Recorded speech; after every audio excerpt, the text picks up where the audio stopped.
עינת חורב, פסיכולוגית קלינית פעילה מאוד, בעלת תואר ראשון ושני מאוניברסיטת תל אביב. לא עבדתי, עבדה שנים גם באוניברסיטת תל אביב, בייעוץ ארגוני והדרכה בבית ספר למנהיגות של צה"ל ובחברות הייטק, ובמשך יותר מ10 שנים בייעוץ פסיכולוגי בתוכנית רדיו ברשת ב'. ערב טוב, עינת. היי, לפני שאני קוראת את השיר, אני יכולה להגיד כמה מילים? בוודאי, אם את לא עוברת את הזמן.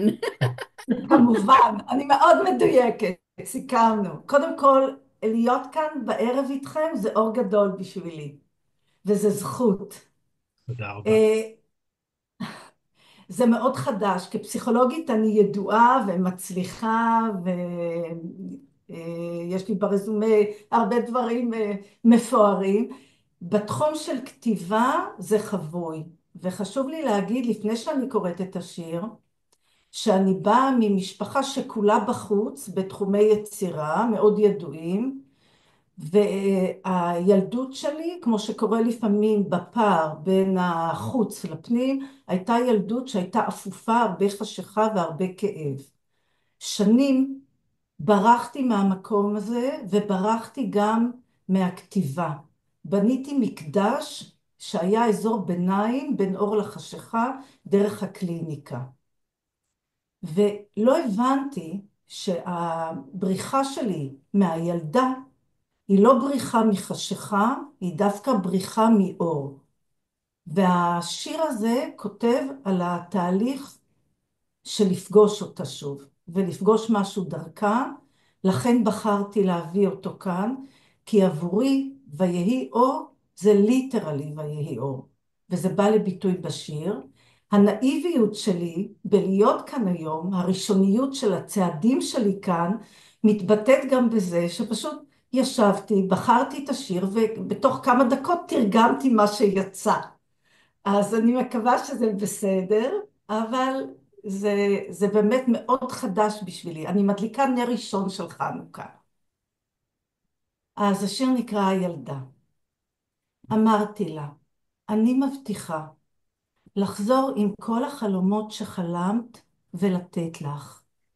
אמרתי לה, שנים את בודדה, החלומות זה כל מה שיש לך. אשתדל לחזור מהר ככל האפשר. אמרתי לה, אני שומרת כל כמיהה, כל רצון, כל משאלה שאיבדת. אני מבטיחה להגיע רחוק בשבילך. וחלפו השנים והגעתי, וחלפו שנים וכמה שהצלחתי, לא הגעתי לאן שחלמתי. חלפו שנים עד שהבנתי, קרוב זה הכי רחוק שאפשר. קרוב זה הכי רחוק שמגיעים. וחלפו שנים עד שזכרתי, חלפו שנים עד שחזרתי, עד שבאתי אליה ואמרתי, הנה אני כאן, כמו שהבטחתי, לא שכחתי אותך, אבל אני כל כך מצטערת שאני אחרת מכל מה שחלמת.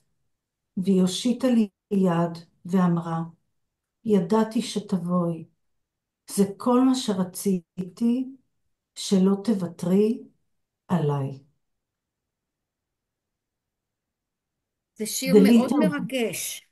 מאוד. תודה, תודה. הוא מבטא מאבק בחשיכה ואיזושהי הבנה מאוחרת שהחשיכה שברחתי ממנה כל החיים נושאת את האפשרות היחידה שלי להיות. אני מזדהה מאוד. ד- את רוצה לקרוא את תודה. האנגלית?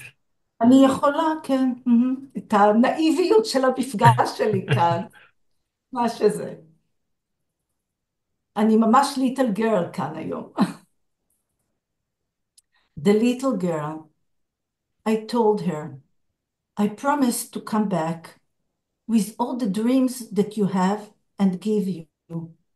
I told her, you're so lonely. Dreams are all that you held. I'll try to come as soon as I can. I told her, I'm keeping every yearning every desire, every wish you have. I promise to reach far for you. And year passed, and I arrived. Year passed, and much as I succeeded, I didn't get to where I dreamt. Year passed until I understand. Close is as far as possible. Close is as far as one can get. Year passed until I remembered. Year passed until I returned, till I came to her and said, here I am, as I promised. I didn't forget you, but I'm so sorry that I'm different from everything you dreamt. And she reached out her hand and said, I knew you'd come. That's all I wanted, that you won't give up on me. מאוד. כן. תודה. עינת, אני מבינה שיש לך גם משהו לומר על התרגום.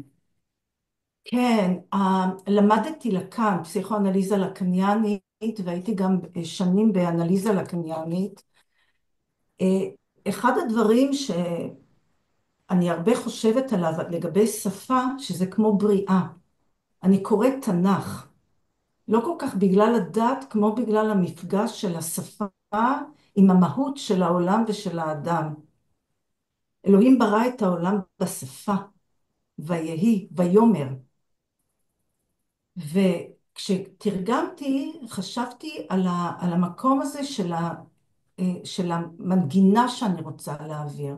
היה לי פחות חשוב לדייק במושגים ויותר בלהעביר את החוויה אפילו את התוהו ובוהו, את הכאוס של המקום. למשל, כשתרגמתי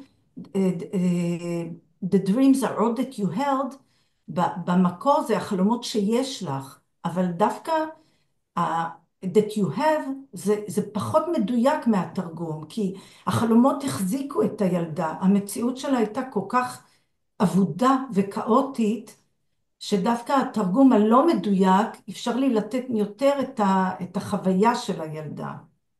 עכשיו, יש התלבטות, למשל, כל כמיהה, כל חלום, זה hearing, זה יותר נשמע, זה יותר נותן את המנגינה, זה לא רק המשמעות של המושג עצמו. או למשל, to reach out for you, זה גם האושר דווקא שבקרבה, כי reach זה גם אושר. אז אפשר לשחק גם, כאילו זה היה לי נחמד לתרגם ולשחק עם השפה באופן שמעבירה רבדים של משמעויות וגם את הלא מודע דרך מילה אחת. כי שפה, גם אם אדם פסיכוטי, אגב, יחזור על טקסט באופן מדויק. ככל שאדם יותר עשיר בהוויה, הוא לעולם לא יחזור על אותו רעיון, אותו דבר. ושפה היא מעבירה אינסוף ממדים של חוויה. וזה מרגש אותי נורא, גם בקליניקה וגם בכתיבה וגם עכשיו בשירים ששמעתי ובמה שדיברתם, אני שומעת את המילה ואני עפה להמון מקומות אחרים. ובעיניי כתיבה ותרגום שמעבירים את כל הממדים האלה, זה כמו פלא, זה קסם. אני מסכימה איתך. עינת, אם תודה. יורשה לי רק לומר, כשקראת את השיר גם באנגלית וגם בעברית, אני פשוט האמנתי לכל מה שאת אומרת. את לא ואני יודעת לא תמיד מאמינה לכל מה שאני קוראת, אבל לך האמנתי. זה עושה גם לי אני. דמעות, ממש, כן. ממש. תודה, תודה תודה רבה. לך. תודה עינת.